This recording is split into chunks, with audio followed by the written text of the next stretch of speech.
What's up, guys? Welcome back to my YouTube channel, or welcome if it's your first time. Welcome to my makeshift camera studio. I'm in a different spot right now just because I had to move around a little bit. So today's video is about the skills needed to apply magic in your day-to-day practice or whenever you want to apply it. Because I feel like magic is definitely not for everyone.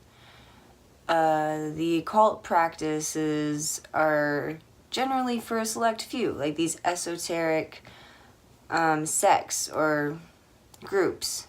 So I came across this book before I even got into any of like the Gallery of Magic stuff, and at this bookshop in Maine, because I have family up there, and it's called Real Magic by Radin, not sure how to pronounce that. Sorry about the lighting. I know I complain about the lighting in like every video, but I literally have like a spotlight on my face. So Real Magic, and it's magic without a K, so I'm pretty sure that just shows that it's not part of Gallery of Magic. I don't know what the difference is between magic with a C and magic with a K. Maybe one's more occult than the other. So I came across this book, and in chapter 5, I was kind of going through it. I still haven't finished it, but in chapter 5, drew my attention. I like starred and underlined it, and this book claims that magic boils down to a simple application of two general practices of the mind: attention and intention. So attention requires focus, right? And your energy to be directed towards a certain thing. Intention is more so what you desire, I believe, to manifest, the end goal. Like, what do I intend to happen? So attention and intention. So the skills that are necessary in order to apply magic, and this means to really have the magic work with the full force of the power that it is capable of working in. So the skills required, because I don't believe that everyone who tries this is going to succeed. In one of my first videos, my first video on the Magical Cash book, I was successful with it, my first attempt. But I came into this with the proper mindset and with the proper skills needed in order to do this magic successfully. So, anyways, this book goes on to say that there are four main things, I guess, that are in the, hold on, let me just get back to the page. Okay, he says 4 factors that are important in the strength of the magical outcome. And I had to agree with this. So, this book claims, Dean Radin, or Radin, or whatever, however you may pronounce it, claims that the 4 factors are belief, imagination, emotion, and clarity. Okay, so again, belief, imagination, emotion, and clarity.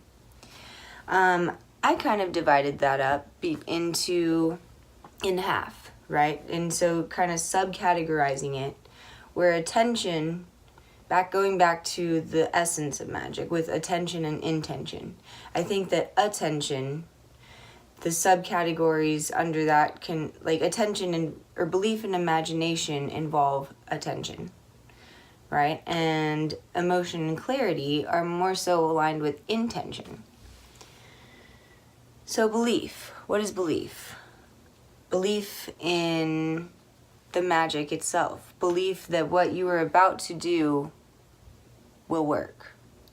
Belief that, I don't know, like a belief in a religion or a belief in Santa Claus. I have for a long time been interested in the occult and this kind of knowledge. And so it was easy for me to believe in this stuff. But if you're skeptical, it's more difficult to get into the manifestation mindset, really. So belief is an important one. And then secondly, imagination. This kind of goes hand in hand with visualization, I believe, because imagination is vital in seeing and envisioning. There's a lot to magic, right? In some of the rituals that I've done, there's a lot of visualization that's needed and a lot of imagining. It'll tell you, like, now imagine this gold raining down around you, or imagine this, imagine that. So imagination, because if the clearer your imagination, the stronger your results could be with magic. Because if you have a hard time envisioning something, like just whatever it requires, it may still work. It may still work, but it may not work as successfully as it would if you had a better imagination, basically. So next, emotion. So I was thinking about this a little bit, and I was like, maybe not, I don't know. But then I was like, okay, no, definitely emotion, because I have been performing one of the magical cash book rituals, and I've just found that it's best if my emotions are separate from whatever I'm trying to focus my attention towards. It's like prayer in a sense, because I guess emotion generally leads prayer. If you're sad or scared or worried for someone, then you pray. My mindset, like a couple weeks ago, wasn't so great. I had a lot going on, and so the emotions that were in my head when I would try to do this was blocking the connection that I felt, and it didn't feel as genuine because I felt distracted and sidetracked from all these other things that were going on with, external circumstances.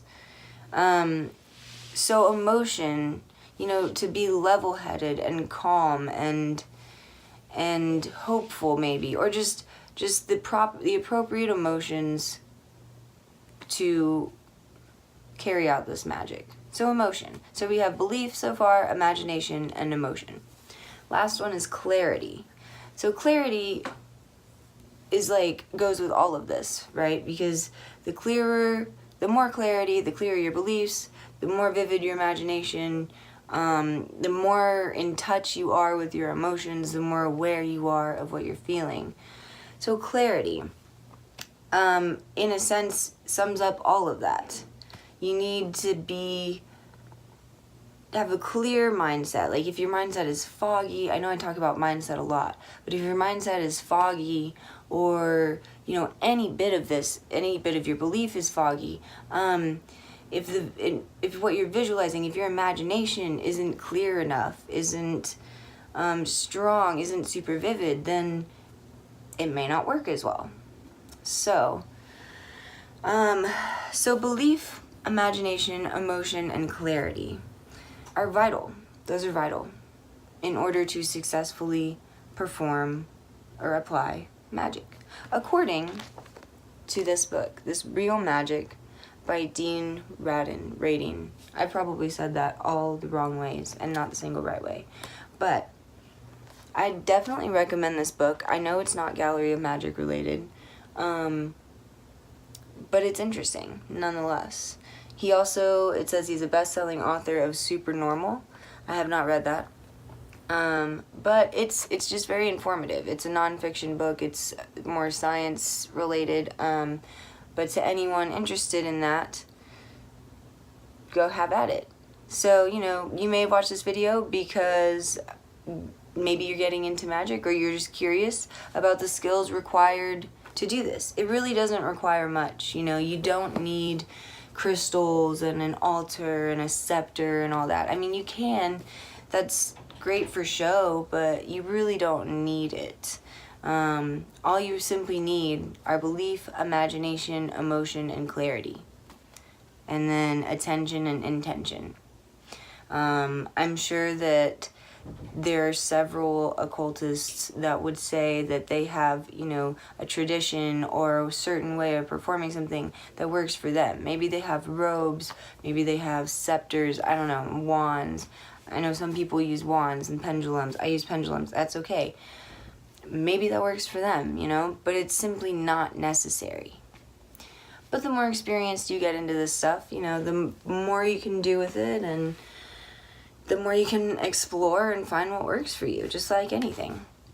So I hope this video was helpful for you guys. Let me know what you think about it. But if you guys are getting into magic and wanting to start out stuff, you don't need to go buy anything. You don't need to spend a lot of time changing your appearance, really.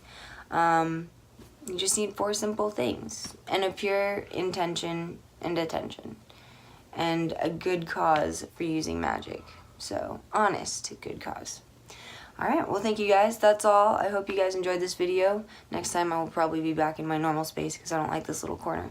But anyways, y'all have a great weekend, or I'm sure, I guess it's a weekend everywhere in the world. And hopefully I'll get this video up on the weekend still. But until next time, guys, peace.